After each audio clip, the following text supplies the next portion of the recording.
Good evening. Welcome to the January 2nd City of Glens Falls Planning Board meeting. We have a couple of items on the agenda tonight. We're going to start with the review and potential approval of the December 5th meeting minutes. I'll start with Mr. Landry. Any comments from you? I'm all set. All set. Ms. No, Bell? I'm good. Ms. Murray? No comments. Ms. Jedd? No comment. Comments? Comments? No comments from you, Ms. Inglis? No. I had nothing either, so I would make a motion that we accept the minutes as submitted. Can I get a second? Second. All in favor? Yes. Any opposed? Our next item on our agenda is old business. It is site plan review and architectural review for Hoffman Development Corporation. This project was tabled at our December meeting in lieu of getting some additional information that was requested by the board. We have received some piecemeal portions of that back, but we've not received the full application yet. So we will speak with the applicant to find out what the status of the information that we had talked about is, and we will likely further table this evening. All right, Mr. Chairman, thank you very much. Frank Palumbo with CT Mail Associates, representing Hoffman. Also have Ron Sloan from Hoffman Development Corporation here as well. We appreciate the board allowing us to come tonight. We wanted to catch you up on things. We know we are not complete. The biggest thing is the traffic study that is could not be. They didn't think it was appropriate to do counts during that 2-week window of the holidays. So they are now looking at the doing those in the first couple weeks of January, putting that information together so that we'll have that available for hopefully for the February meeting. But we wanted to come back and, while it's fresh in everybody's mind from the last meeting, go over some of the items that were discussed. But I hope you have that what we had provided was we responded to some of Nina's comments. I won't go over those in detail unless anyone has a question on them. We also provided noise decibel reading information, which the short of it is we think that the decibel readings on site will be less than what's actually present there in the road so we're not really adding significantly to anything. And we have, as we said before, the vacuums are quieter than what you might have experienced at older system vacuums with the big canisters. This is a newer system, but we provided that information for you as well. There were some other items that were of interest, just ones. These will be filtered into the traffic study as well. We'll give this information to VHB, who will be doing the traffic study. But we wanted to show, and it's sort of just in a light gray here, we have shown actual cars and the lengths of cars. And there was a question that came up about like what the capacity of the site was. And outside of any that might be in the tunnel, there is room for 36 vehicles, either coming in, going through, and then exiting here. That does not include anyone that's over at the vacuum, so it even is increased from there. But we also had some questions. I'll go back to any of these topics if there's any questions. We, at the time, had done just some initial site planning, and now we've gotten a little bit further into the engineering. And there were questions from the neighbors back here about what kind of setback we were going to have. Well, what you can see here is we've shown an area that we knew we were, and we said at the last meeting, but we didn't have anything itemized or sized at that point for a detention basin. So this will be green.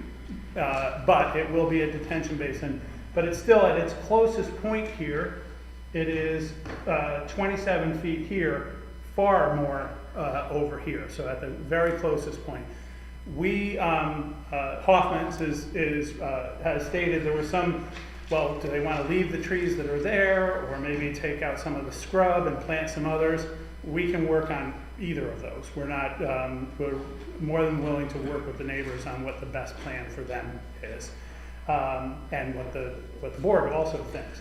But so we've actually gotten to the point where we've done a little bit more with the systems of drainage on the site. We additionally, for certain purposes of utilities, we met with the city engineer for the water, because that came up at the last meeting, that there were, or at least in some comments made through the public, that there had been some turbidity. They believe it is a one-off situation, that a high-end user may have just been doing something that caused this minor, but it has not occurred since under their knowledge. We talked with them about the actual flows that we were going to be requiring. We discussed with them how we do some reclamation of the water on site in a tank to go back into the system. We went over all of that. We will be providing them with detailed plans as we move forward, but there was, I don't want to speak for them, I'm just relaying what our takeout of it was that there were no significant concerns. We do have to provide some more information, such as we talked about the connection point, that there's a 6-inch line across the street. We're serving ours with a 4-inch line. How we go into the details of that will all be worked out with the engineering department. And they also, we only briefly discussed the sewage, because they felt that there was capacity there in this area for it. Did Jeremy indicate that he'd be giving us a report on that? Because we'd like to see some kind of written. I will follow up with him and just say that that was a request to get something in writing. I think that he gets copies of our stuff, right? I mean, we can. He is on the email chain. Yeah. Okay. It'll be a good reminder, because I know when we met, they were like just minutes away from having their holiday luncheon. So, pizza was coming in and everything. So, so we will follow up on that. We also talked about landscaping. This is a first pass of the way that the landscaping may look. We're showing some trees back here. This is, if you saw that grading, we're following along the line of the grading there, giving us the ability to supplement some tree vegetation screening in that area. Kind of a standard look of coming into the site with some large deciduous trees. Out at the front, we have the lower landscaping. I think what we had talked about was, and this will be followed up on with the traffic study, in terms of visibility. We want to make sure that anyone who, if the traffic study does allow to make a left, we want to make sure that any looking in that direction is going to be as open as possible. So we didn't want to have too much of a large canopy, so we were keeping it lower. I think that we will, this plan, just so we'll get to in a second, is showing kind of from here in. That's the type of landscaping that you can expect out at the front here, and with a monument sign here, landscaping all around there. As I think that if you've seen how, and I described this last time, that the Hoffmans keep a very, very attractive and manicured site, high and good maintenance on their facilities. That's the image that they want to portray, and it's held up throughout their sites. So I think at this point, what I'd like to do is actually, Ron, do you want to come up and talk about the buildings? Unless there's, before maybe we start talking about the buildings, if there's any questions on the items that I've... No, we can come up, you can talk about the buildings and any additional stuff that we have.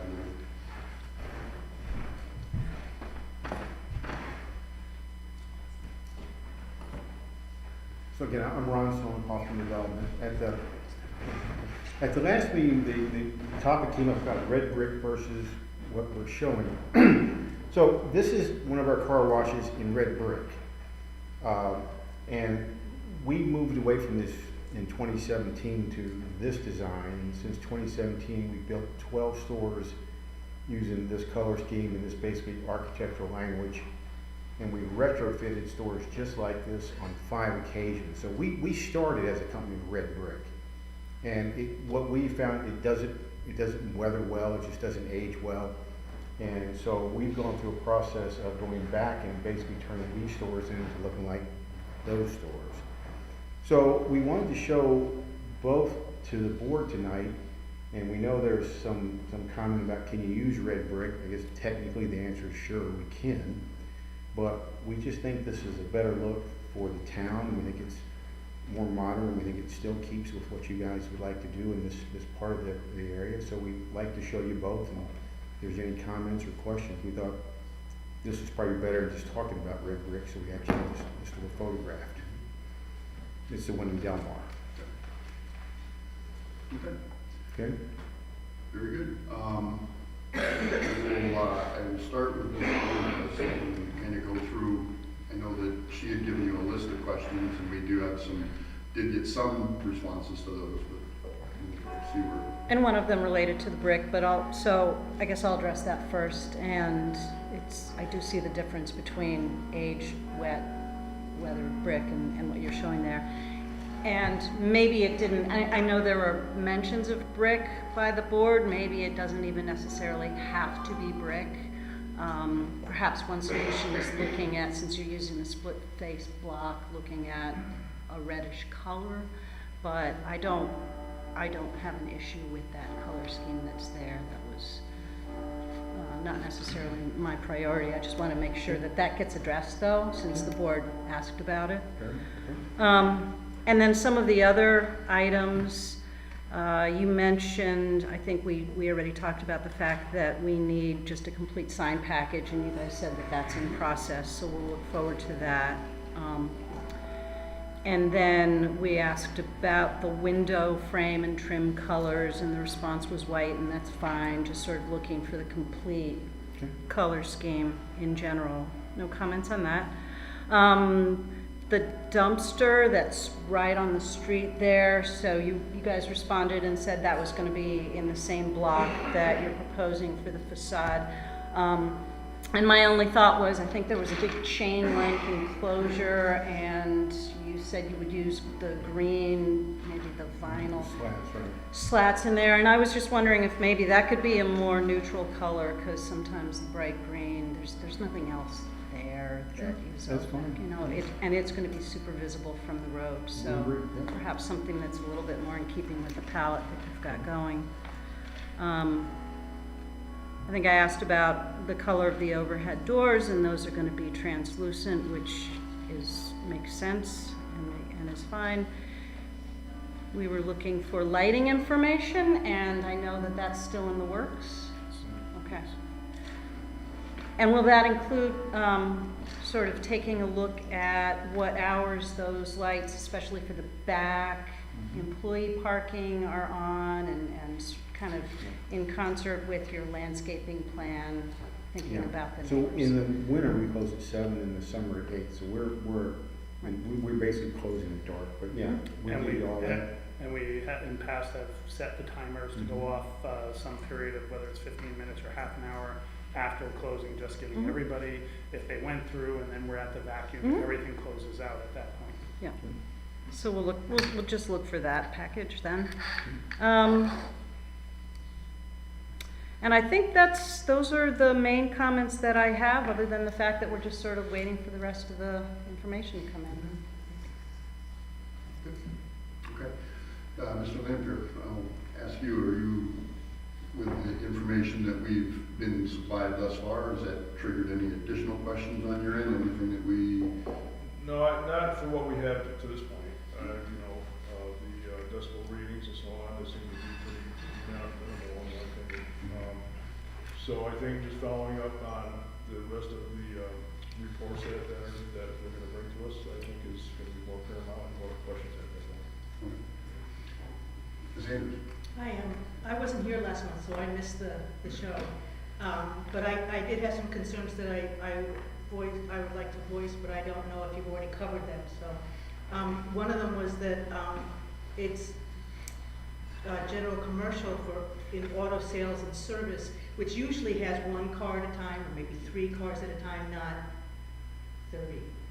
And so I didn't know for sure if it fit what was allowable in the zone, just because the traffic is so much larger than an auto body or a service station.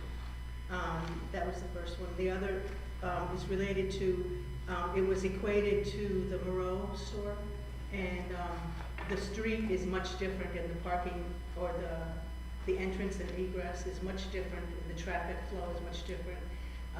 And in Quaker Road, the traffic gets backed up in the lot and then on the street, and crossing that left-hand turn is really I don't know if it was possible to, I don't know, I think you put a light there, but I don't know how to make a left-hand turn out of that location. So the traffic study will address all volumes and distribution, so we will follow up on that.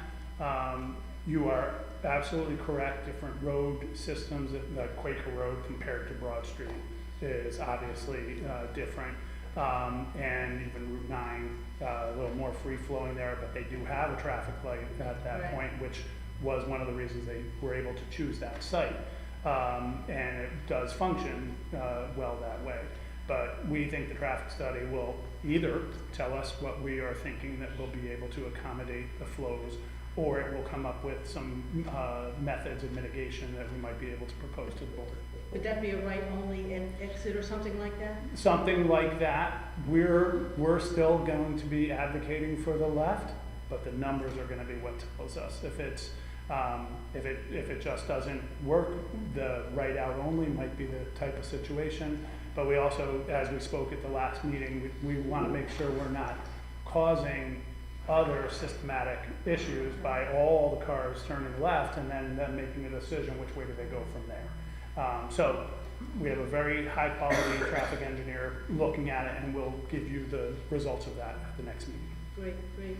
I go to the bank over there, a couple doors down, and it backs up in both directions to get in and out of the bank. So there's already, before you've arrived, there's already considerable traffic in that couple of blocks right Right. there. So. And one of the things that, since you brought it up in terms of the Quaker Road, yeah, there are periods of time when the absolute worst, after a snowstorm and the salt on the road, people want to get in there. We still have found that that's a very rare occurrence, that it is also the systems that are in place, the way that they can monitor the movement through the site also allows for that to be additional controls on it. But all of this will be able to provide more information to you on that. And Quaker Road's also unique because there was a competitor down the street from us that closed last year. The store sold, the new Right. company came in. They were closed during the busy season, so kind of good for us, but we sadly don't expect that to happen this year. They're back open, and Right. we think things will level out a little bit. And that was one of my interests too, is that there is a duplicity to have another car wash just, a block away. You want to talk about the difference of the types of car washes, yours versus? You mean the one across the street from us? Yeah. Oh, okay, so they're actually very different. The one across the street is a self-serve car wash. We won't have self-serve bays. We won't have it in-bay they're called in-bay automatics, where the equipment goes around the car. We won't have either of those two services. We actually have that same situation in Amsterdam, New York. So we looked at the competitor, and he was very busy. We're like, okay. We opened our store. Our store's been there for over a decade. He's still very busy. So they're just different services, and when we do our internal studies, we don't factor those in as a negative necessarily, because we don't feel like we're going to impact him. We don't feel like we're going to really hurt his business at all. So we just, I don't say ignore it, but we don't factor it into anything. Okay. And then the other comment that I read was that the traffic would be similar to Steve's. And I have breakfast at Steve's pretty regular, and Steve's is pretty light on the traffic and the parking, so that I think that it's a much more active business than Steve's. And I don't know who made the comment that it was similar to the traffic at Steve's, but. I don't recall saying that when I presented last month, but if I did, I think we were talking about more the differences of Steve's, where the entrance is kind of wide open right now, just sort of a little more free flow, we will definitely have, so contrasting that, we'll have a definite defined entrance point. In terms of the times of the volume of traffic, which is something you also, in your comment, I meant to respond to.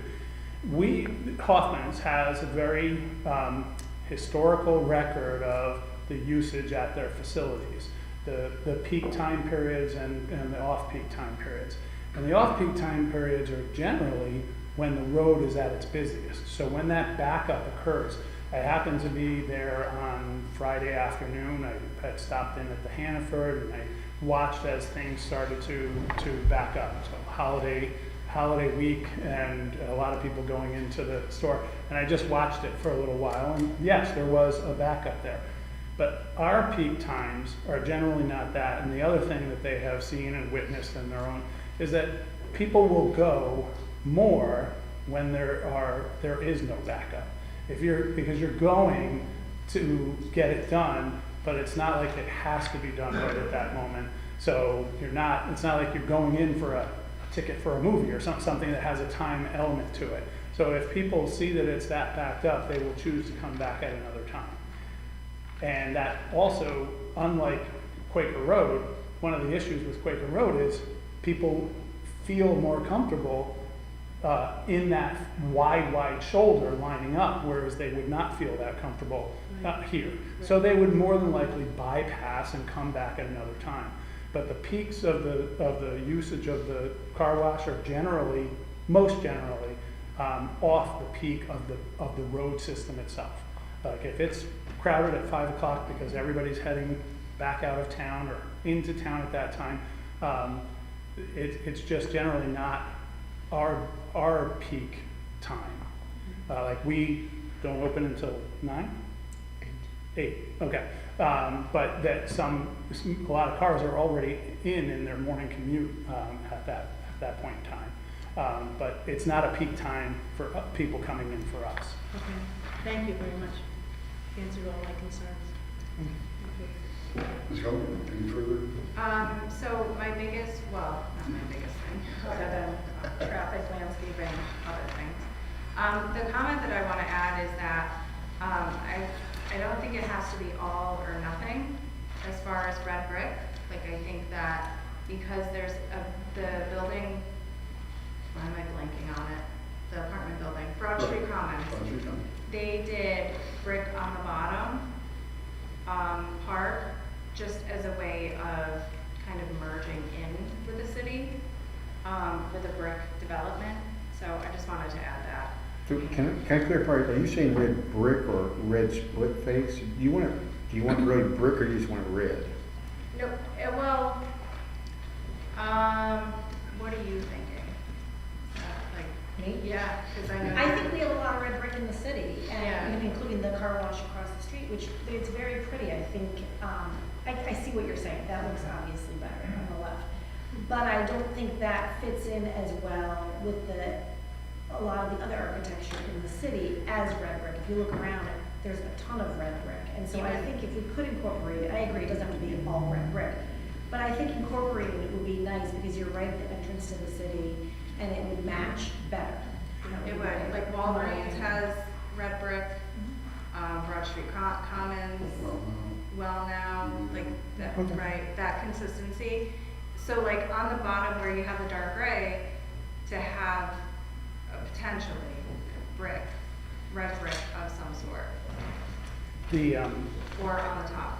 One, again, while I was there the other day trying to also prepare and think, there is brick in the area, and the downtown is very brick. I mean, that's but out here, what I did witness was, yes, there is brick like Walgreens and well now, but at the same time, there is a lot of not brick.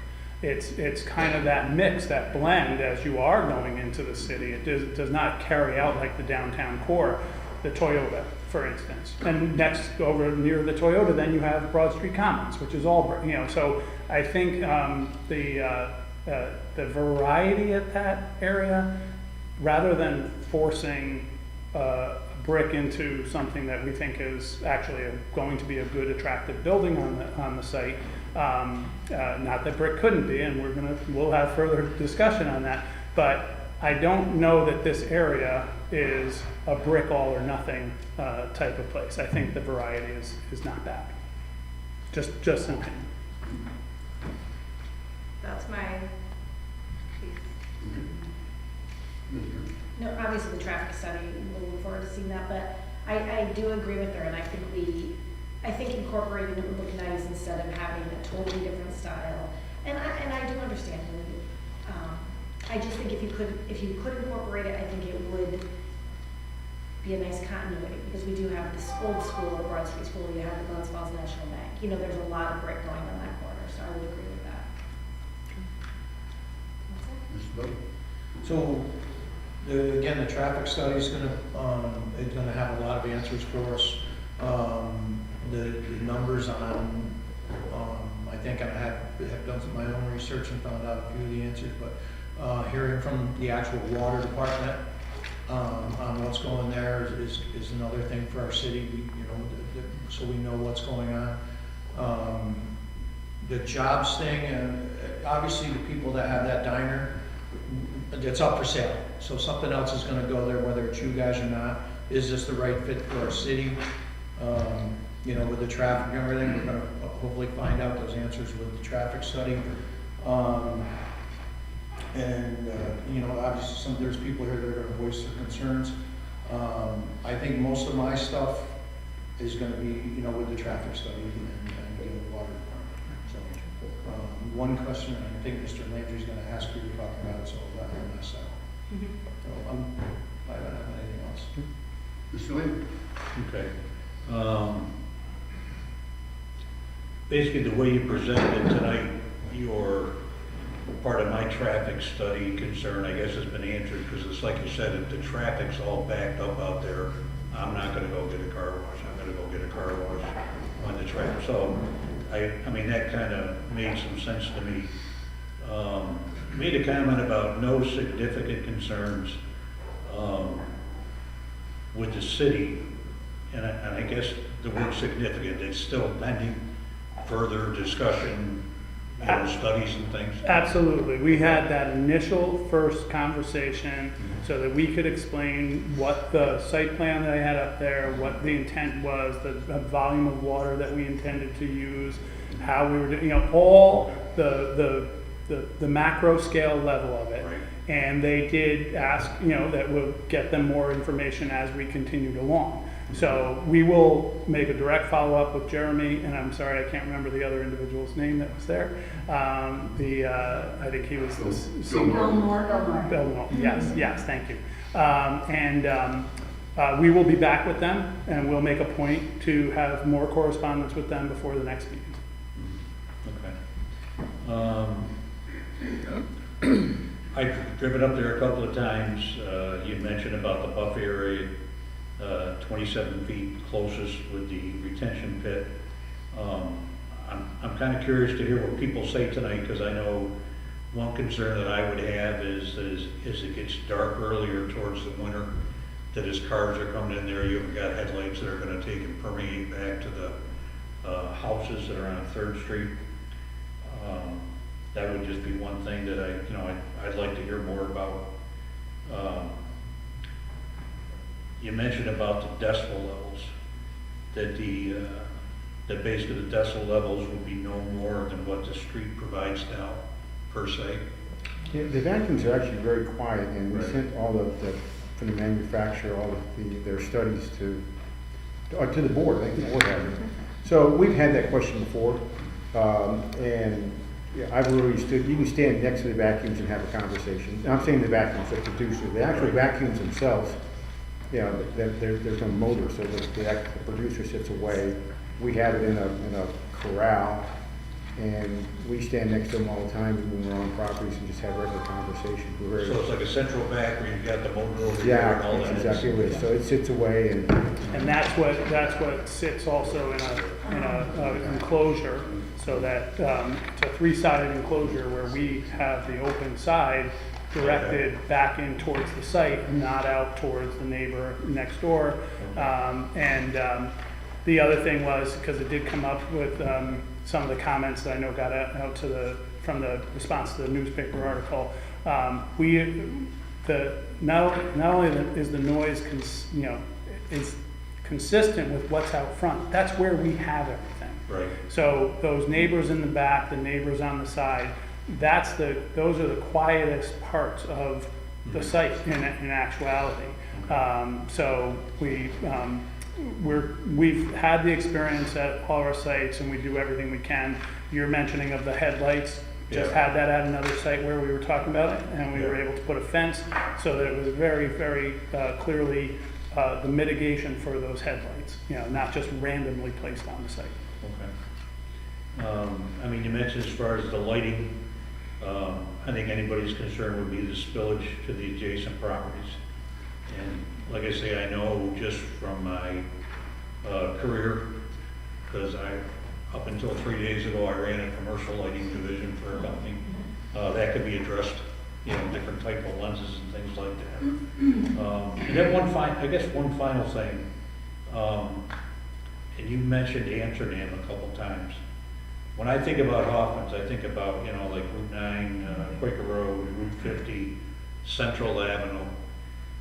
Do you have any other locations that are, I mean, to me, Hoffman's has always appeared to be like a Route 9 and a Quaker Road type location. Do you have any that are as close as this one's gonna be to a kind of a congested area? And we have several. Festival of New York is one, we're right in the middle of everything. Okay, That one comes to mind. We have one in New Hartford okay, that sits in a very busy intersection. okay. Troy, yeah, Troy. I hate going to Troy. I Yeah. can't get in and out of the place. So that's a good example. This is on the On Hoosick Street, Hoosick right. Street going out towards you got one on Brunswick. Mhm. Yeah, so that's a So good example. that's one of the, Right. Right. So we've made them all work, and we have one in Kingston that again is on a very busy road. And we've had it for years and they work. Okay. Right, so you do have similar, like you say, you mentioned, I'm down at Troy quite a bit. I guess one final question, and I don't know if it's really not applicable to aesthetics or things like this, but how does, where you've got that monthly program, and you've got the monthly pass, I mean, I get it for my wife, I don't ever use it. But if I buy it on Quaker Road, is it good at all your locations? Yes, sir. Okay, if I buy it on Quaker Road, as far as sales tax revenue to the city, where does if I'm buying it on Quaker Road, does the sales tax applicable go to Queensbury, or does it go to all? So again, that's an internal county thing, so it goes to whatever county it was purchased in. So Saratoga County has a different sales tax than, say, Ulster County. Right, So our county staff knows that, and we put it in the appropriate place. okay, so So that's. that does stay local. Yes, sir. Okay. That's all I have. Good question. Okay. So, you have your homework. Okay? We will open the public hearing when we have the full application. I think that you've answered a few of the questions. You've gotten a little bit of additional response from this board. And at that point, I would say, once we have a full application, I think we'll be able to answer this and move forward. Thank you. Thanks for letting us come tonight too and do this kind of part of it. I really appreciate I made a it. list in case you want. I have lighting, dumpster enclosure, question mark, lighting plan, sign package, traffic study, something from the city engineering department and or water sewer to address capacity, landscape plan, decibel levels you've provided. Did you want comment from the Board of Public Safety and the fire department? That was part of the original. That's what I have as the list of outstanding. and when One you, thing, if I can add just one thing before we go on this, we lost a huge water customer in the last year in the city of Glens Falls with the concrete plant closing. And I'm just wondering, it's something you guys might want to ask on flow through our system. That, buyer, that flow not being there anymore, on how this is going to affect, because that's a big factor in our water system without them being there. So that could be, a question that, could be part of the report coming from the city, whether we propose that to them, these guys. All right? Okay, good. And when you get your traffic study, could you forward it to us as soon as you get it? I mean, we get everything, you know, within a week, but the more time that we have to dig into it and look at it, the better. So we'll follow the same procedures, but as soon as we have it, we'll get it to Phil for then distribution so that we're not missing anybody. That would be helpful, so we can study it. Okay? Thank you very much. Thank you and Happy New Year. I would make a motion that we continue the tabling of the application for, which is 230018 and 230008 for Hoffman Development Corporation. Can I get a second? Second. All in favor? Any opposed? Motion carried. All right.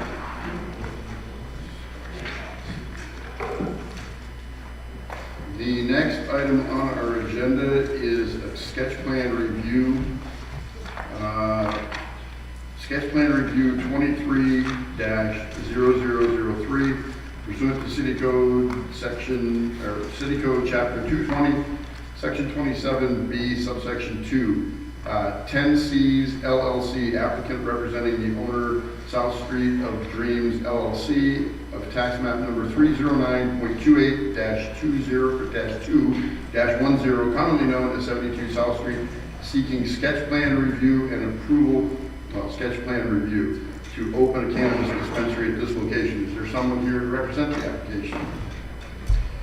You could give us your Hello, name. Happy New Year. I'm Jody Cracco, and this is my daughter, Brittany Cracco. Thank you for giving us the time tonight.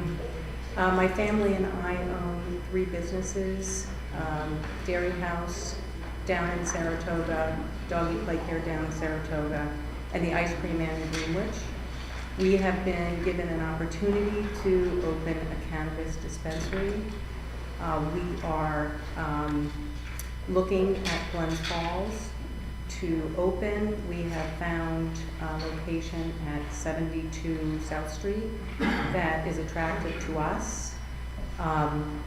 We have taken a lot of time in our search, and we want to do this the right way. We've hired a consultant from New Jersey who has opened several dispensaries throughout Colorado, California, Rhode Island, 22 states. And she's been working very closely with us. And we wanted to bring this before you to find out if this location was viable, and if so, what would we need to do in order to maybe take the next step. Okay.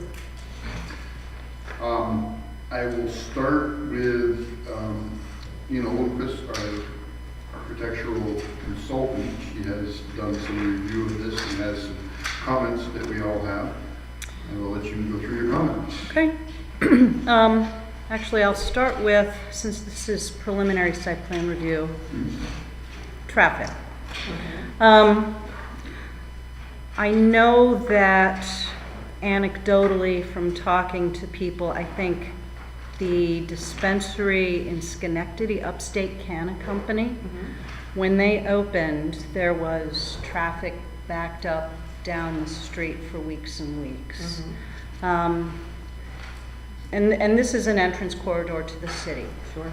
I went through your whole presentation, which was very complete, and you talked about strategies for pre-ordering and, having the menu online and things like that, which I think makes sense as a way of mitigating, the time it takes for people to be there.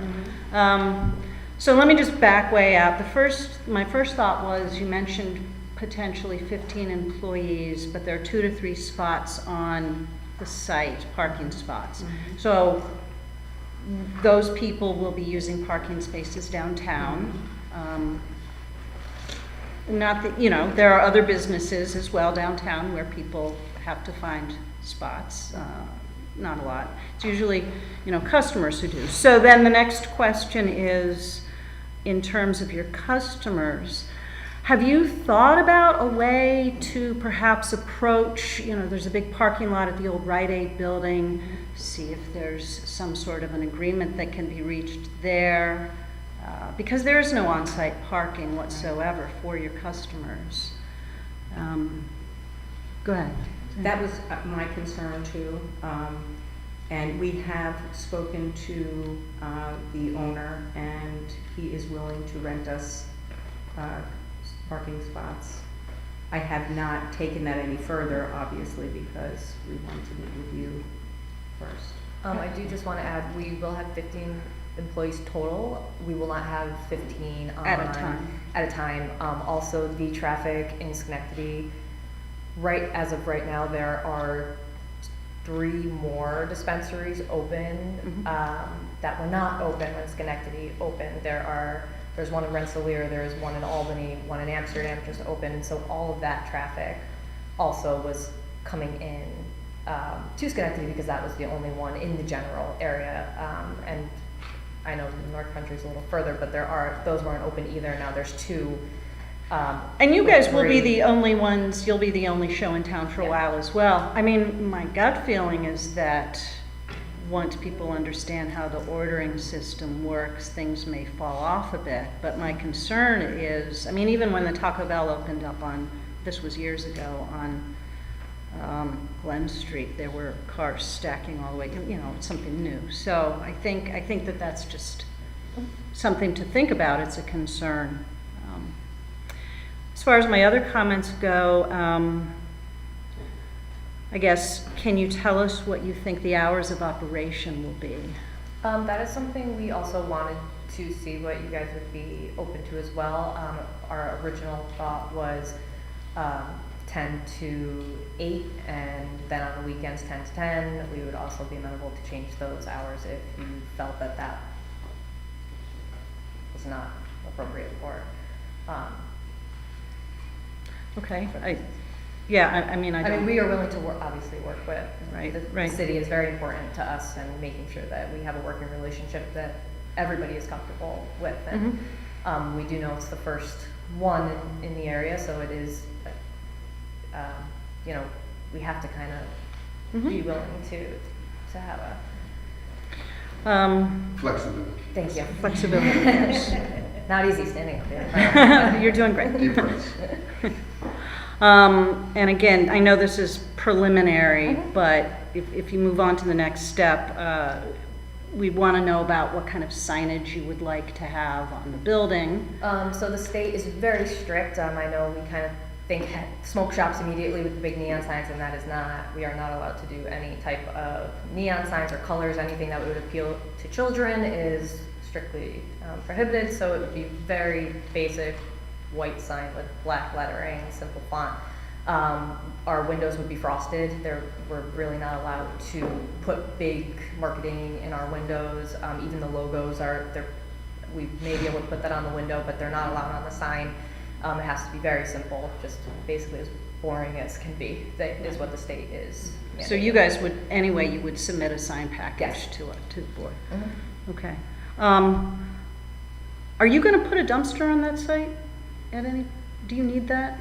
I think the restaurant I maybe mean, had one one. of the things Yeah, is that if- any product or anything that we don't use or it needs to be, usually the people supplying us would take back everything, and there is no opening of any products on site. There's no consumption on site. It is basically very similar to a liquor store where you go in, you buy what you need, and you leave.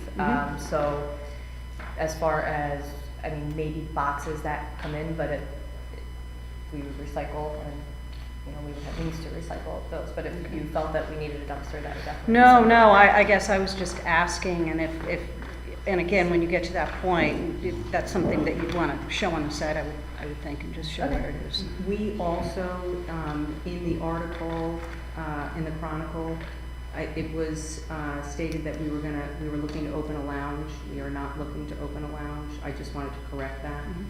So, like Brittany said, people would come in and purchase and then leave. And then I guess my last comment, and again, it's I know you're here for preliminary, but the outside look of the building, thank you, with the bright green trim, it would That be, was the first thing that I said. it would be great. It's not in keeping with the neighborhood. We would, that was my, That was her first comment, yeah. so. We really want to make that a visually appealing location.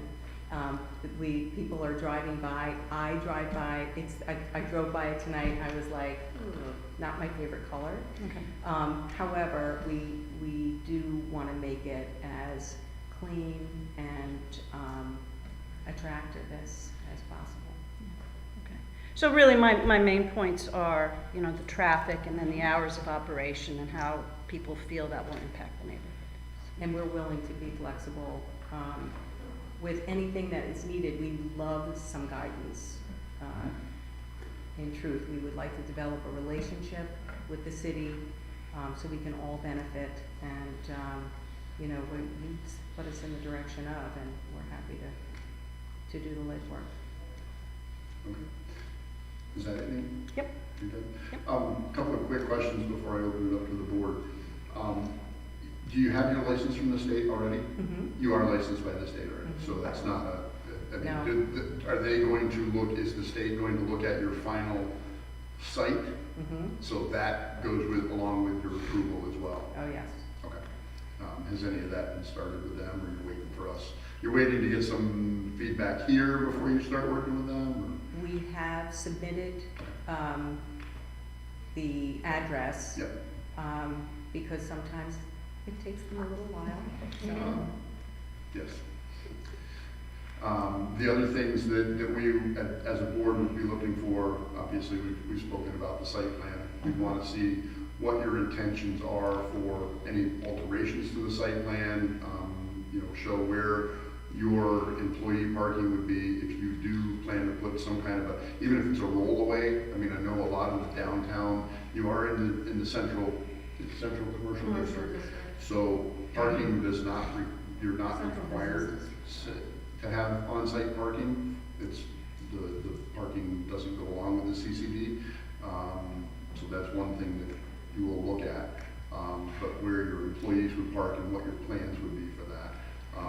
Again, the rollway, you know, I would think that from the sounds of it, when you're initially opening, you may have some, you know, when you're bringing in boxes and bringing in that kind of stuff, there's going to be some breakdown there. But once it's up and running, I think it's delivery and taking away. There's not a lot of on-site, similar to, I would say similar to a liquor store. Mm-hmm. You know, when they bring in the product, there's a few boxes that are going to be broken down, but outside of that, there's really nothing there that you're not generating. It's not like you're a fast food place where you're cooking food and there's a lot of generation of that stuff that goes on. So I would think there were, so those are the kind of things that we'd be looking for as far as site plan. Mm-hmm. If you are looking at making changes to the exterior of the building, which it sounds like you are, Mm-hmm. we'd like to know what those are. It doesn't necessarily, if you were putting together, it's just going to be paint and color selections, that can be as simple as taking some pictures of it and through Photoshop or however you want to do it, change the colors Yes. to show us what, you know, here's a picture of what it looks like now, here's what we're going to do to it. Mm-hmm. And that, for us, helps. I mean, if you're physically altering the building, moving doors, adding windows, things like that. We won't be doing that. Okay, so Yeah. those become the things that we as a board would be looking for. Sure. For that. Okay. I think those are the big things that I wanted to get out of the way. I will start with Mr. Landry. Couple of things. In fact, as soon as you said the hour operations, I've actually gotten to a point, the way I interpret downtown Glens Falls is we're a breakfast, lunch, dinner, nightlife city. So we're busy from 7 in the morning till 2 in the morning. So, you know, I think the hour operations is probably gonna be, you know, what's conducive to your type of business.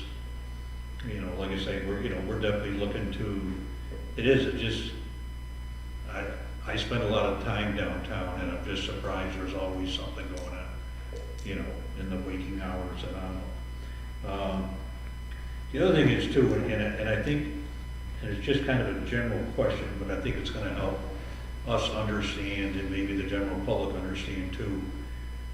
You're opening up a dispensary, right?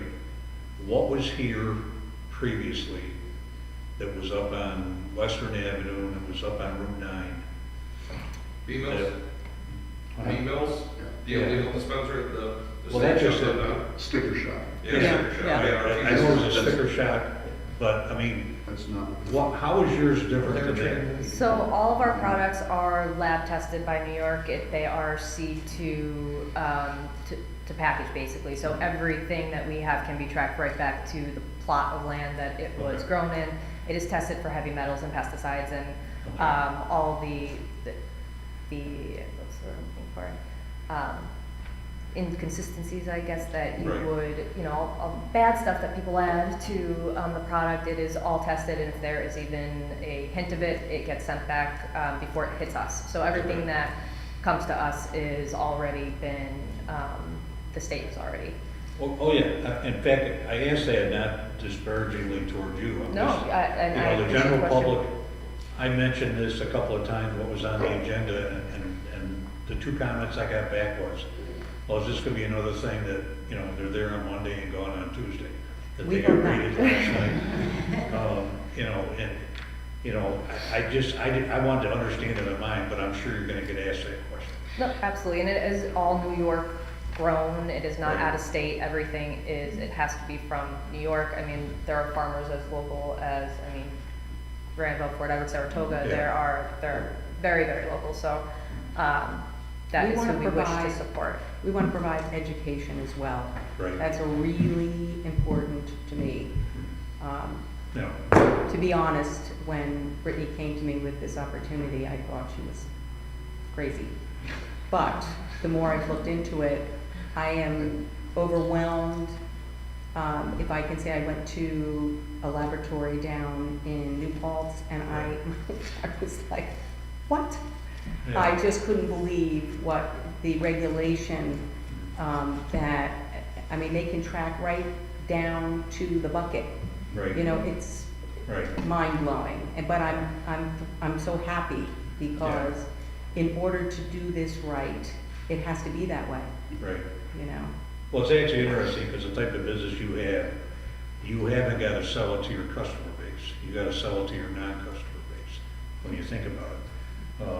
And I guess that's the difference between welcoming arms and, some trouble going. So the fact that you're licensed by the state, this is something it's gonna be there, it's gonna be consistent, you're not gonna disappear, type of thing. It's a, I don't know if the word is too harsh, but it's a legitimate license, just like you got a liquor license. You've got okay, all right. Probably likely harder to get their license than it is to get the XL Oh, yes, license. yeah. And the shop that you were referring to, I think, Yeah. up on, there was no There was no state license there. They were in the gray area and they got shut down. Okay, Yeah. yeah, but I think that's a general misconception Absolutely. that you have, that I shouldn't say it, that your industry has, not necessarily you. I'm all for it, because to me, I think we need to embrace it. I think there's a tremendous market. I don't think it's any different than cigarettes or liquor. I think there's obviously great sales potential, sales revenue here. Most of the people I know are, doing their weekly or bi-weekly run to Vermont or Massachusetts or something like that. I just assume see it stay local. And like I say, I guess other than that, would be the parking, just for you. It might be something that down the road, maybe, it seems like you would need a 10-minute parking spot, not a 2-hour parking spot. And, you made mention of the pre-order business. If you're doing a pre-order type of business, it's really no different to stopping in and picking up a pizza. We will also be offering delivery as well, so Yeah. that is something that we can really try hard Okay. to Okay, push. okay, that's all I have. But with the central business district, the parking requirements and schedules do not apply. Oh, okay, okay. No. The assumption of the CCD is that you don't have parking. Right. Through the code. Actually, I did have one more quick one too.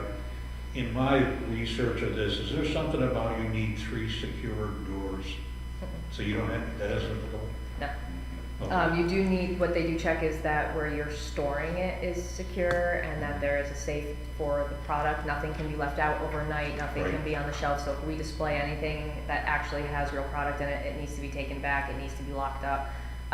And the security that we are gonna have just in general is going to be very strong.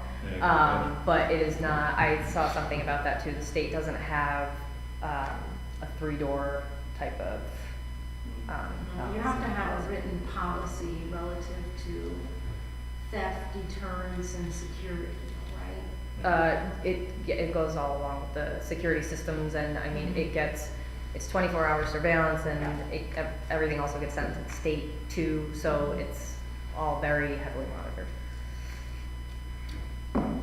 Okay. I'm all set. Mr. Melvin? You know, a lot's getting covered here, with preliminary on this.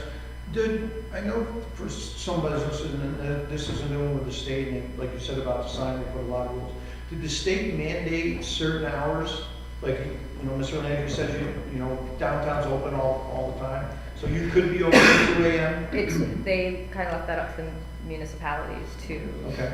decide. I know that there are Saratoga's different than Queensbury, and it just varies based on each So I know city. the liquor laws are county, state. if you're the Right, state. yeah, no, it's, they Okay, left a so lot they of that didn't to you guys. mandate that you could only be open a certain hour? Okay. The only thing the state prescribes is you have to be in open a minimum of 72 hours. So Per week. per week.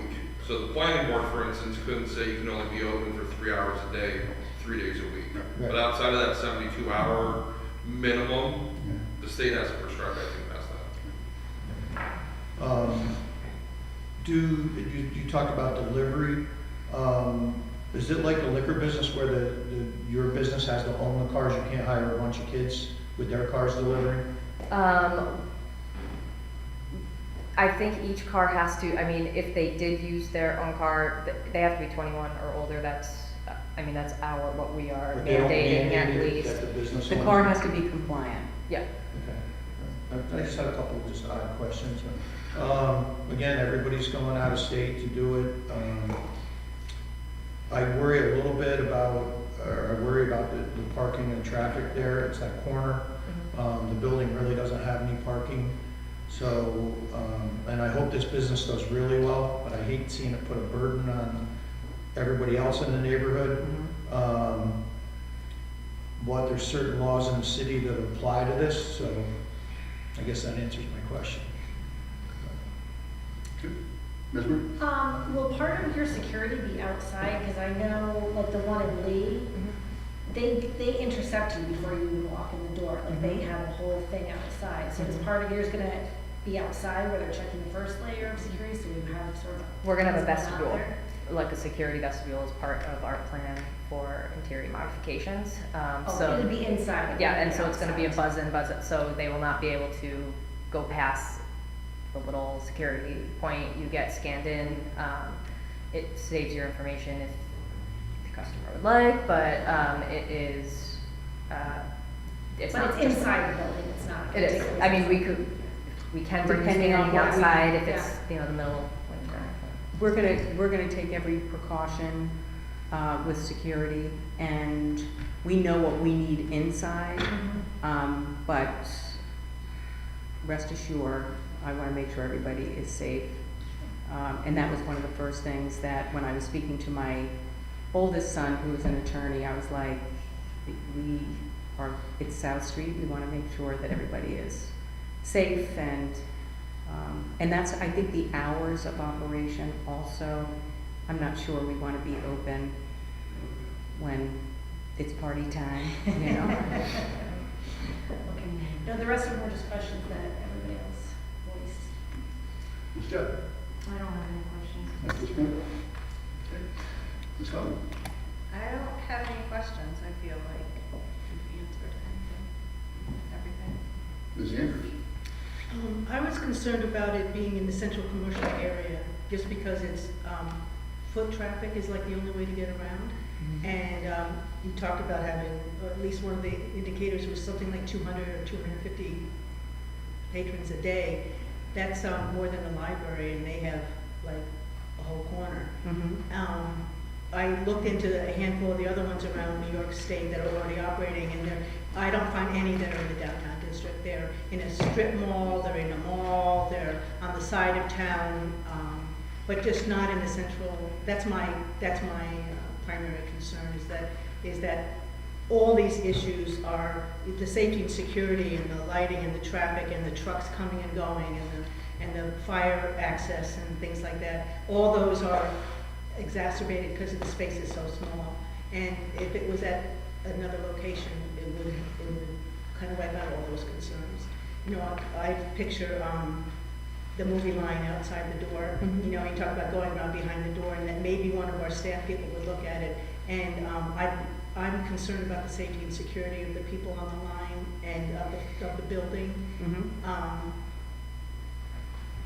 I think, again, if it was at not downtown, so Mhm. close, it wouldn't be in everybody's face as much, Mhm. in terms of the crowd, the potential for crowd. Mhm. And then people have mentioned it, if you have 10 to 15 staff on at a time with only 2 places to park, that means you'll have every place on South Street sewed up. We won't have that many at one time. That is a total, as far as staffing. So you're saying 15 employees that would staff 7 days a week? Yes, throughout the week. Throughout All the week, different yeah, shifts. yes, Different yes, shifts. yes, right. Right. You may have 3 on at a time for a Right. period of time. How many does it take to run the store and to have the security? We would have a security guard and 2 to 3, they call them bud tenders, on is what we, That's all. I imagine Yeah, with every 200 time. people, a lot more, No, a lot more. it's like 4 people at a time. Oh, yeah, it's only a few people It's per, not 50, you couldn't fit 15 people. Right, I was really, yeah. We'll be surprised. and we're also trying to fit in the delivery with that too, not necessarily all coming in, but like you said, it's a walking city, and so we also kind of took that into account where we do walk everywhere. I mean, I live here, we walk all over, you know, that's because we do know what the parking is like, and it is on-street parking, and so I feel like you know, when there's a hockey game, we don't drive to the restaurant and park and then drive to the Civic Center and park, because you find a spot and you are there. And, you know, you walk around, and if you live close enough, you walk downtown, and, you know, that's kind of what we also liked about Glens Falls too, is that it is walking. There hopefully wouldn't be a need for as much parking as we would think, because everyone is on foot a lot. So that is. We are also no strangers to lines, thank God. But we were open during COVID for Dairy House drive-through, and we had, it was probably about I'd love to say a quarter of a mile, if not more, with cars all the way down the street, parking in front of, it got to be dangerous. And we were able to circumvent that. Also at Ice Cream Man in the summer, we do have a big parking lot there, but we do have lines, and they are on busy roads. And you know, we honestly have worked with, I know with Dairy House, we worked with the town of Wilton. You know, we want to develop a relationship, a good working relationship, and you know, it's important to us. But again, you know, we want to comply and make sure that everybody, because everything is running and working the way it should be, not the way we want it, but the way it should be. Right. Yeah, I'm familiar with the Dairy House Oh, are you? too. And again, they're not in the central district. That level of Right, traffic in the central absolutely. district No. that's my concern with Hoffman's too. It just, I don't see that many cars, that many people added to the pool right now. Mhm. And we're about to have within the next couple of years, we'll have apartments across the street, and Oh, that's that's gonna nice. increase the population right there. Right. And so I was concerned about, the current building has some glass in it, Mhm. and you talk about it being frosted, but if everything's locked up at night, I suppose Not everybody knows that though, so, you know, the safety of the building itself. And that's where I feel like, if we need to have security guards 24 hours, we will. I honestly, I don't wanna cause any eruptions at all. We just wanna come in and do our business and be part of the community and work with everybody. We have a great working relationship with all of our neighbors, in both places. So, you know, we pride ourselves on that, and I know there are many people that could back me up on that. Yeah, yeah. The only other thing that comes up with the site plan and then the architectural review is things like loading and unloading. Mhm. They've taken recently to, instead of parking in the middle on Glen Street, they're parking in the lane, which is really a pain in the neck. Mhm. And I don't know where they would go, because I don't know if there's access in the back. I didn't drive in, so I don't know what the back is like, for loading, or if they're gonna be in the street. And They are, it's not like tractor trailers like you would think. Some people show up in their minivan. It depends on who is delivering, but all of the, a friend of mine has a dispensary that just opened in the North Country, and it is, you schedule the delivery times, number one, but number two, they are usually, they're cars. It's never, small box. Yeah, it's- Because even the liquor store has big. I mean, you'd be surprised what could fit in a box I was surprised what could fit in a box this big. And so it isn't that the big trucks that is gonna disrupt, Good. or not have room to park, or, be holding up traffic. It's not, Okay, they're just a good. regular, they could park right out in front if they wanted. But we do have, there are 2 or 3 spots in the back that we could, designate for that too, so. Okay, good. That pretty much answers everything. Thank you. I was just curious, I had an opportunity to swing by there yesterday. The rear part of the building, is that where you guys are gonna try to get some, parking spaces in that, and behind the building? Or is that part of what you guys have for property use, or? That is there's 2 or 3 spots that back there. We were, considering making them handicap spots back there too, so there would be handicap parking, So that could be, you know, manicured and used as parking? Mhm. Okay. Yep, But and also the lot next door, the real estate agent we are working with calls into whoever owns that to see if they would be amenable to using that as parking, because they're not using it for anything, it's just sitting there, Right, I so. saw that as Just well. Yeah. Trying to offset some of the City parking owns issue. that. I was- City owns that. I was told there were 2. No? I was told there were 2 lots.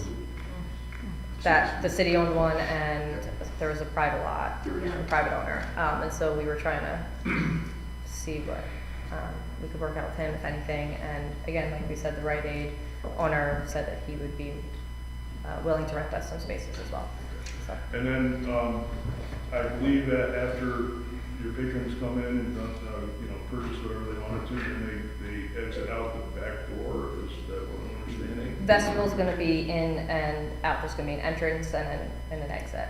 Okay. But that includes the rear of the building? No, okay, all right, I got you. All right, thank you. Good. Anybody else? Over here? So I think we've given you an idea of the items that we would be looking for full site plan review. Like I said, the biggest things that we're gonna be looking for would be an actual site plan, showing what's there and what you would intend to do with it. Again, any photographs of what you would be altering for the building as far as architectural review goes would be helpful for us to see. Signage, if you can, you know, show us what your actual signage would be and things of that nature. Outside of that, I think our zoning code is not specific to your business. We treat this as it were any other business. And quite honestly, if a new business opened and had a line around the block, we'd be thrilled. I mean, any business owner would be thrilled to have a line around the block waiting to get into their establishment. So regardless of what your business actually is, that's how our code treats you. So, you know, by looking at it that way, I think that's how we have to address this, regardless of what the business is. If it was a nightclub, or if it was a bar that was coming in to do that. I mean, when Dizzy Chicken came in to go into that space, we didn't have nearly as many questions. And they, you know, they were not the original people that were in there. They came in, they opened the chicken restaurant, and they were, you know, I don't know how heavily scrutinized it was. I remember when it came through the board, that was at least 10 years ago. I don't believe that it was, you know, nearly scrutinized like this. We're used to it. I'm sure. So I hope we gave you enough information to be able to go back, formulate an actual site plan and architectural review application, and come back and see us. Awesome. Thank you very much. Thank you very much. Happy New Year, everyone. Thank you. Happy New Year. I would make a motion that, well, we're just site plan review, so we really don't have anything to motion at this point. That's the third Wednesday, so I would suggest maybe 15. The last item on our agenda is our code enforcement officer has given us some information regarding a previously approved project that has been brought up to the code enforcement office several times. And TJ would just like to go through it with us.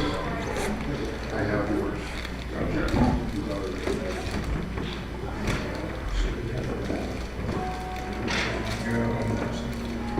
Just so you're not left out. Okay.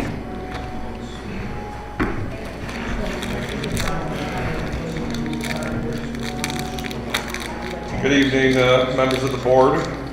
So I am asking that the Glens Falls City Planning Board hold a vote pursuant to 2027 13D, a rehearing of an already approved site plan. The primary concerns is that, well, over the holiday season, myself and TJ, just a second, hang on, just a second. Excuse me, Tom, folks, if I could ask you, we're still holding the meeting here, if I could ask you to have your conversations out in the vestibule or whatever, that would be great, thank you. It's just tough for our recording to pick up all this stuff. So, to start off with, we'll start from now and work backward. Over the holiday season, myself and the mayor's office have received about 20 emails.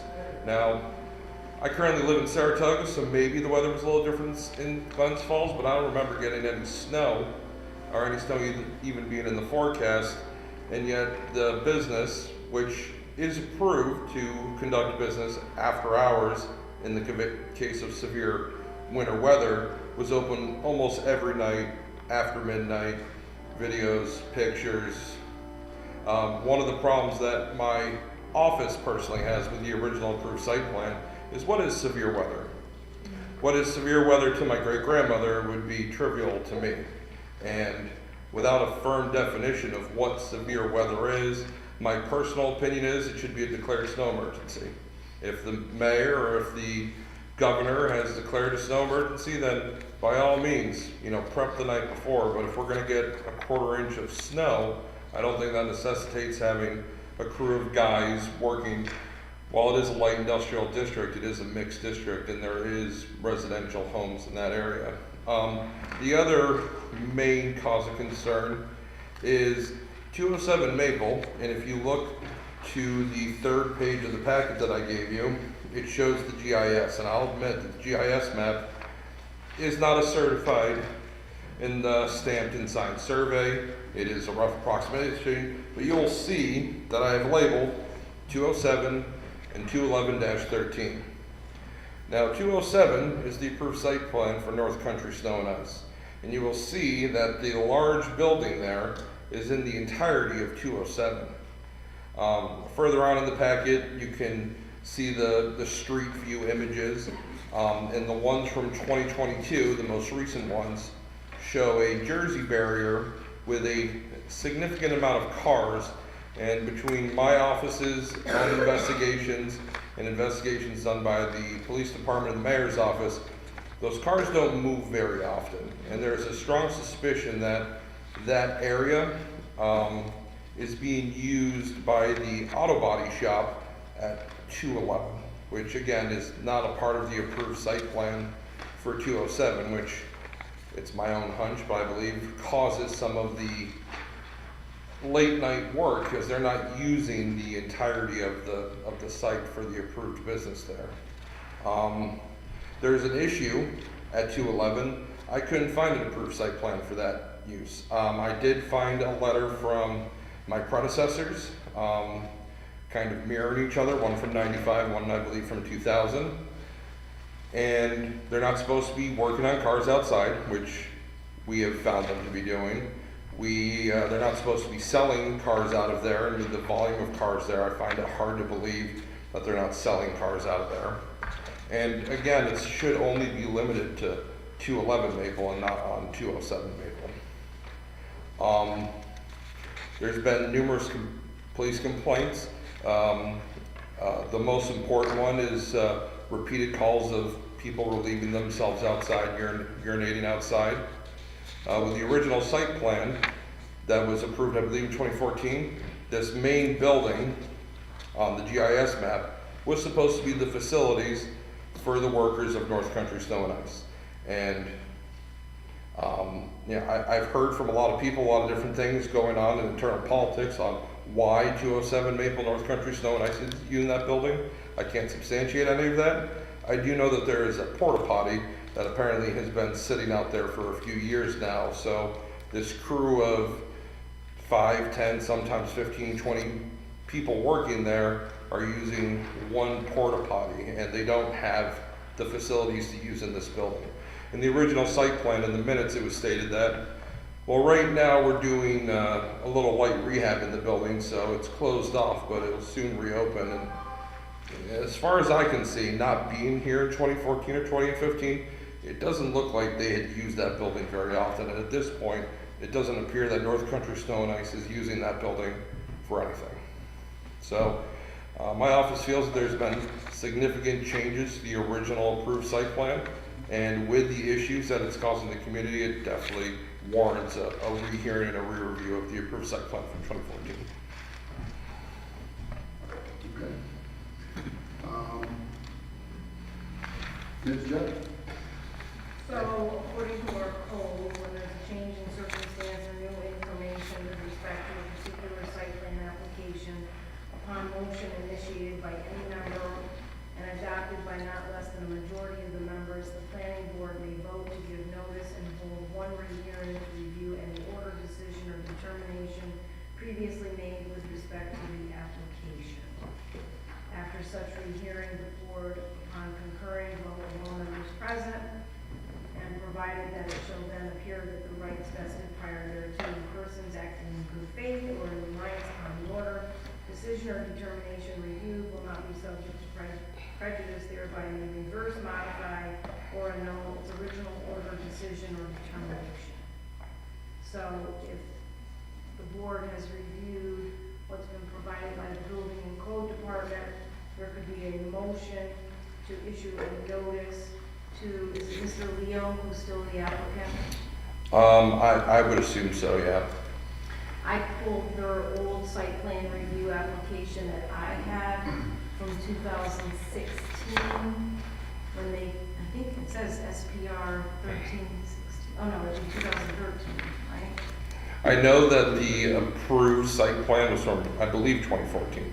I believe June of 2014. I have the minutes of that meeting Yep. as well. So that was, in that application was Frank and Derek Leo, North Country Snow and Ice Management. I would also like to mention that while there wasn't a lot of specifics in the approved site plan, one of the firm things that was approved is that the applicants would take care of the sidewalks. The last packet, and I do have both a view of 209 and 21113, mainly to show that up until about 2019, 211 was used as, parking for North Country Snow and Ice. You'll see the light blue pickup trucks parked out front, and then for whatever reason I couldn't get the street view from 2020 or 2021, but in 2022 there was a drastic change where the Jersey barrier has now gone up in the parking lot and the blue trucks are no longer being parked. The other reason I have these street view pictures is you can see every other picture, if you start on the front, is 207 Maple.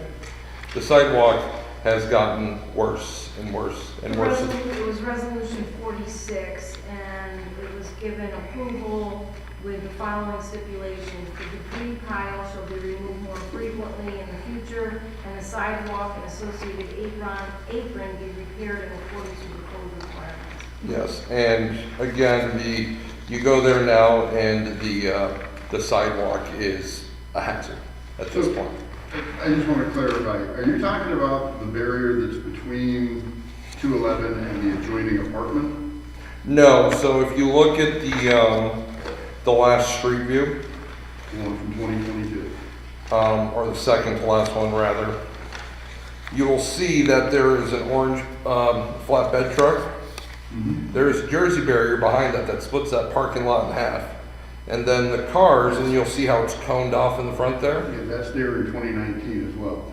And that area, the cars don't seem to move very often. There's a strong suspicion that that area is being used for the auto body shop at 211. And again, I'm looking at the 2016 or 2015, I think I can tell which that is. But it looks like what the barriers are guarding is that there's a That fuel tank's no longer there. They moved that to the back of the property, I believe. Okay.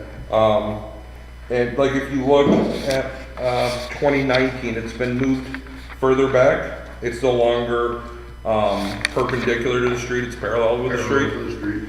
And then as we keep going, I believe that's been moved further back to the covered area for the snow and ice, and there is just a straight Jersey barrier line dividing the two areas. Like I said, on one side there's a lot of cars, some of them I don't believe have license plates on them. Well, it's certainly, I mean, the picture from 2022 here certainly does not have a single snow and ice management truck in it.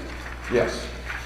Nor does it have it between 211 and 213. But if you go back and look at the earlier pictures, they're pretty much all Snow and ice. consistently snow and ice management trucks that are utilizing those spaces. So if that's the case, if they've moved out of that space and there's a new tenant that's utilizing it, then it would seem to me that they're utilizing it without the benefit of site plan review. We this summer approved signage for a repair business. The signs were up 211. at 211. Yeah. And now in these pictures, they're gone, right? Well, The pictures are from March, I believe. What's that? The pictures are from March. So they're It before? was Yeah. before we approved it. I've actually, because it's very difficult to get a heart of any responsible parties at any of these business locations. What I've heard, and again, this is complete scuttlebutt, is that there's two Leo brothers. One owns North Country Fire or Snow and Ice. The other one owns the auto body shop, and there's a disagreement. I don't know that to be true. It's been what I've been told repeatedly. I've tried to make contact with both the auto body shop, but it always goes to voicemail. The voicemail's full. I've sent 2 letters with no response, and the same thing with North Country Snow and Ice. They're really quick to call me to find out if I need landscaping services. I say, no, I need to talk to a supervisor or a manager or an otherwise person in charge. We'll get back to you, and I haven't heard anything back. The owner is Frank Leo of all. Of the parcels, correct. I believe he's leasing it out to his sons, correct. So you're getting complaints from a lot of the neighbors too? Yes, that's how this originally started last summer when Justin was here, is we were receiving numerous complaints, mainly from the apartment building directly to the right, if you're standing in front. And like I said, we have videos and pictures of the last 2 weeks of them loading sand and salt at midnight or 1 o'clock in the morning. And I couldn't think of a good reason why you'd be doing it. It's not like we have a nor'easter that's brewing, that's imminent. And again, the original approved site plan just says severe weather. So I think that's definitely a point of clarification going forward.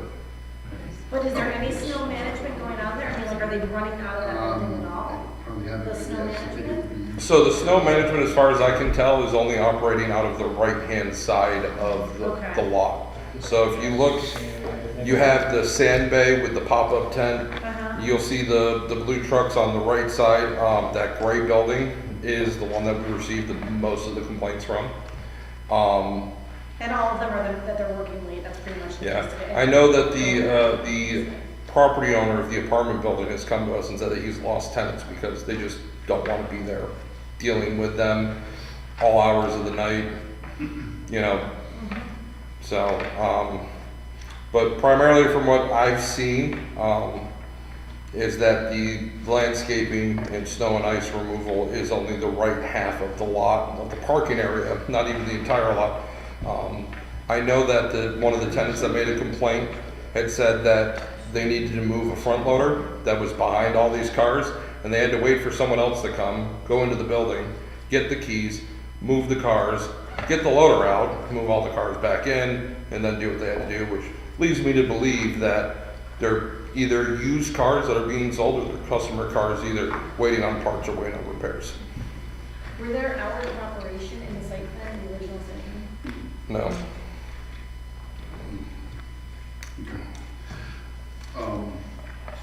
So then our next course of action is to review this information and decide whether a motion to. So if yeah, I read through that. So I mean, if we, you've said that you've sent them letters that have gone unresponded. Correct. So say that we decide, yeah, we're gonna reopen the site plan, or we wanna reissue the site plan, or, you know, call this back, I would use a process server to get their attention. correct, but what's to say that they are gonna respond, and that they're gonna come back for that? I mean, at that point, I think then the certificate of occupancy gets pulled, and. I don't even think it would be that. I think if they don't come back and argue on their behalf of why they feel what they're doing is proper and consistent with the site plan, then the planning board has the option to annul the previous site plan. Then there would be no site plan. They'd be operating an illegal business without an approved site plan in that zone, and we could shut them down for that. You can reverse, modify, or annul its original order of decision of determination.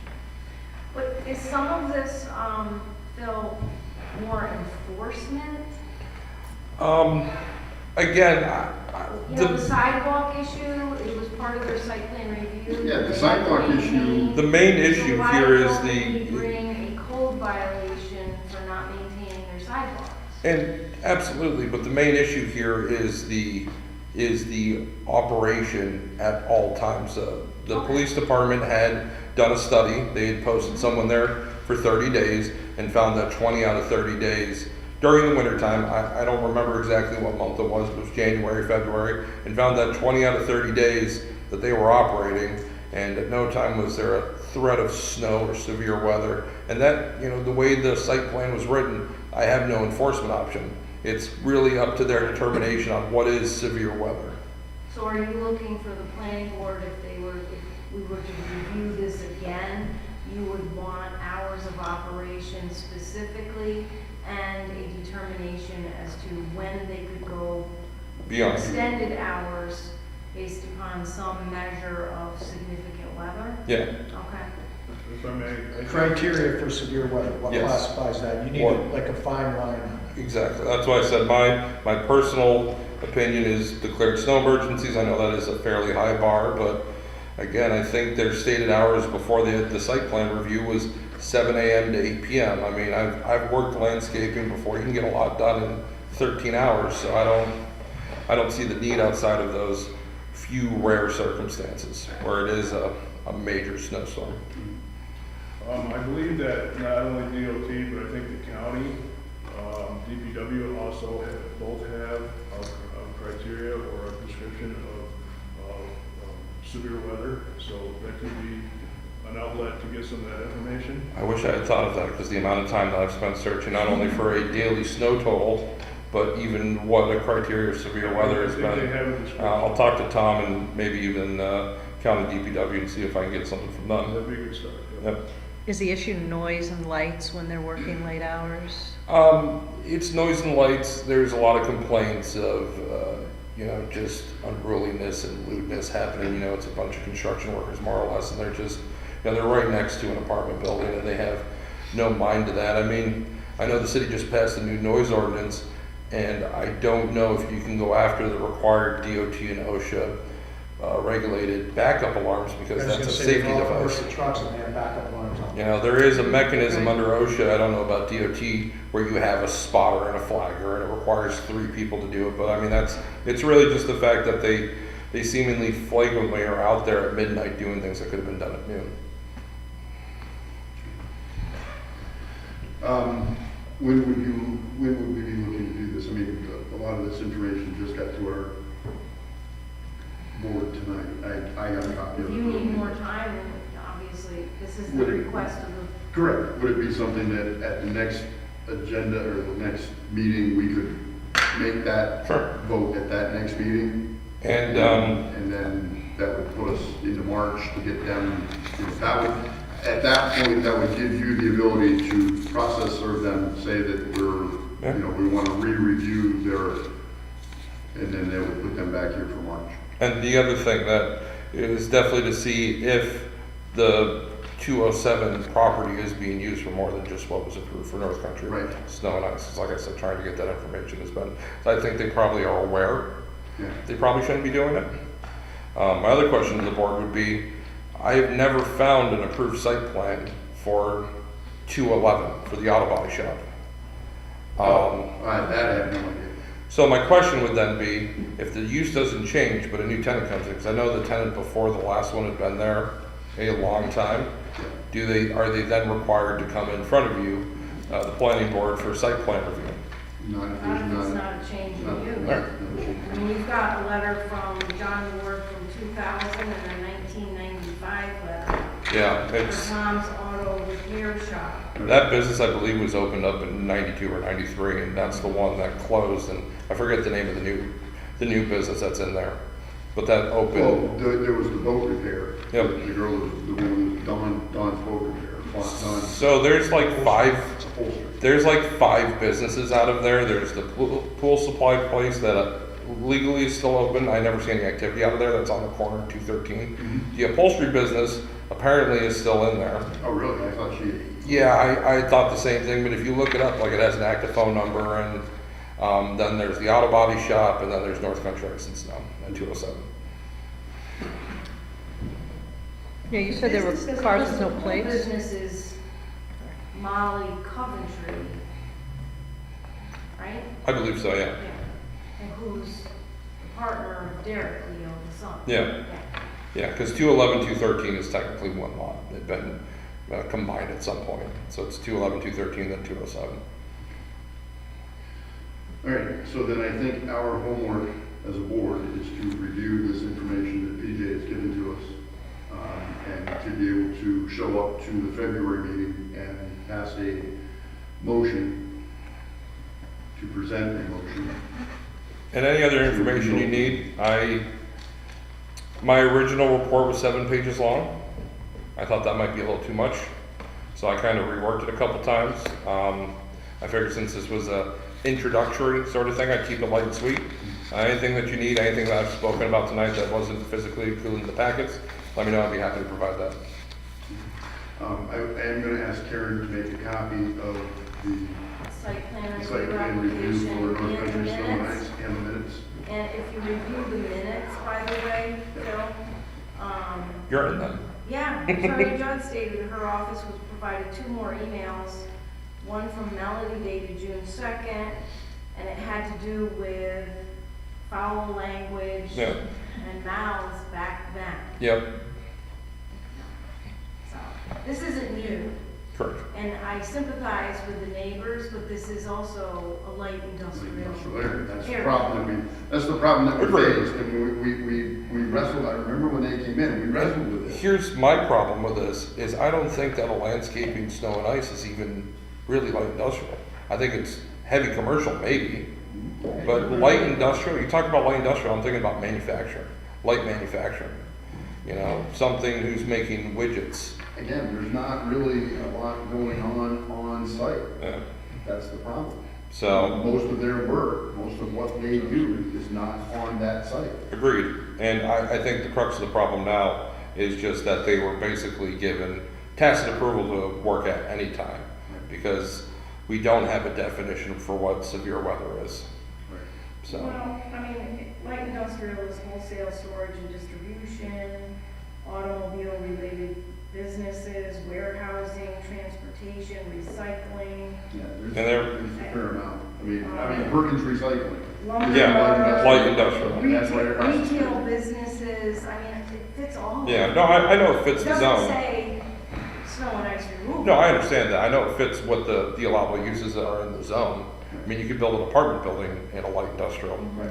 but that's not a light industrial use. Is part of the conversation about how many vehicles there are? I mean, trucks versus the other vehicles, I mean, Well, is that an issue, or that there's actually zoning on it in the city? So the problem that has been brought up repeatedly is that the original site plan had a building with offices and bathrooms and break areas for the workers to use to get out of the weather and sit down, and the whole parking lot. And it seems that now the auto body shop has taken that additional building that is on 207's property, not 211, 213's, and has taken up half of the parking lot at 207, further squeezing down. So instead of having the entirety of the property, they have about a third of it. It's all completely outdoors and exposed.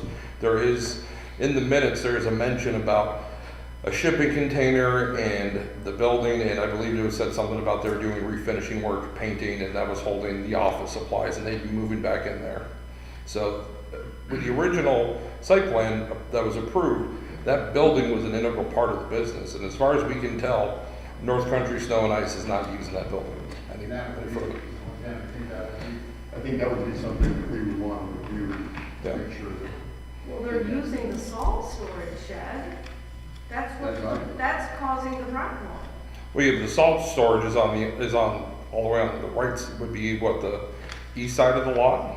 And the building itself, the West office, side. or the west side rather, the I mean, west side. The minutes indicate, he said they're usually there by 6 AM and they're usually gone by 7.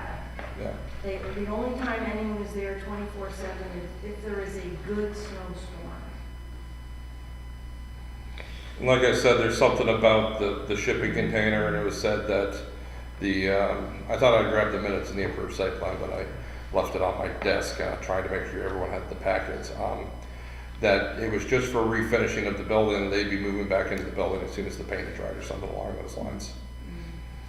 I think it would be helpful for us to, as a group, to have that information so that we can review it, come here. I'll email in this to you February. tomorrow. Yeah, and I'll just I'm not will be tomorrow, actually, sorry. and then come back here in February and come up The board with. can make, the decide board- if they the want to board make a can- motion. Yeah. Has anyone from your office gone into that building, into the physical building? No, so my predecessor had gone there a couple times physically, and basically was denied access in a very polite way. I've gone there, and every time that I've gone there, there's been no one home, no one's. And I've gone in a personal vehicle the first time I went, so hopefully they would think I was just some guy off the street and not show up in the red building codes mobile, you know, and have all the, more or less show up with lights and sirens, and I haven't been able to get a response from Were they anyone. allowed to deny access? It's private property. Technically speaking, there is a building permit for a sign at 211, and technically under the code, I do not need permission to inspect it, but it's a sign. Now, if they were building an addition, I'd say, yeah, I could walk around back and I could take a look, but It's a stretch. yeah, it's a stretch. That's definitely a stretch. I drive that road every day, and part of my thing with that is that the trucks are on the sidewalk, Yeah. like on the road, like.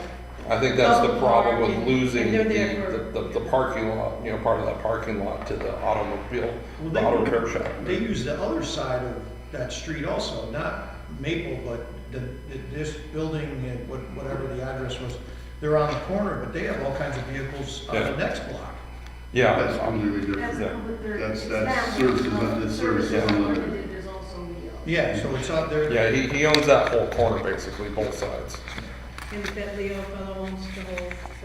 Yeah. So he owns from 207 to the corner, and then he basically owns further down the other side of the corner. He It owns sounds the, like a family business that, so It is, the owner it is. is Frank, actually Frank and his operating boys, it. Frank and his Right. boys. Well, but did you say a pool business, is it? Where's the pool business? in it's the- right on the corner of 213, yeah. That's in the storefront. Yeah. 2:13. Okay, Thank you. we shall proceed from there, thank you. Anything else for the good of the board? I will make a motion that we adjourn the meeting of January 2nd, 2024. Any second? All in favor? Thank you.